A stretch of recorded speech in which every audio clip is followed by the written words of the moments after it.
How do we make Parliament work for us? The Parliament is not working for us the way it is supposed to.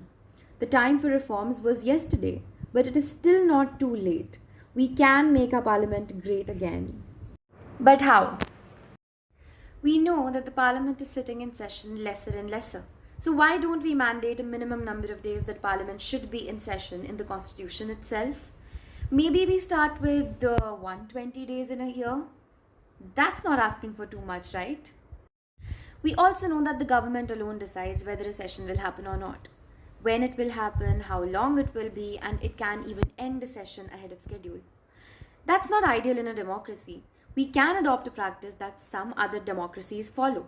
A multi-party committee of MPs set the calendar of Parliament a year in advance. Everyone gets a say and there's no surprises. Sounds good, right? Every once in a while, something big happens, like Pahalgam terror attack, and we feel the need for a special parliamentary session to debate the same. But we can't do anything if the government doesn't agree, right? So how about in this calendar that will be prepared by a multi-party committee of MPs, there's a mandatory special session every year only to discuss urgent public issues that people demand. That would be cool, right? We know that the opposition keeps demanding government to debate some or the other controversial issue and government keeps avoiding.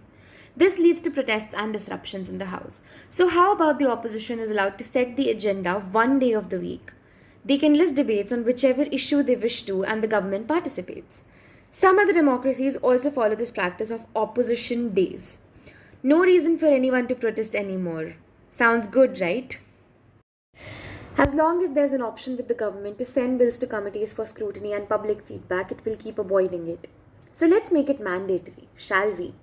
Let's send all bills to committees with some exceptions. This is how it is in some other democracies. So why not ours? Maybe this experiment gets successful.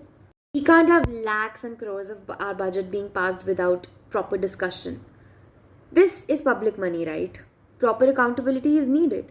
So how about we increase the time that is spent discussing the budget and also set up an expert, non-partisan parliamentary budget office to undertake proper scrutiny of the budget?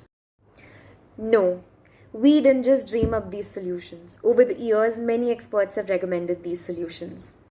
Even some MPs themselves have demanded these reforms. So what are we waiting for?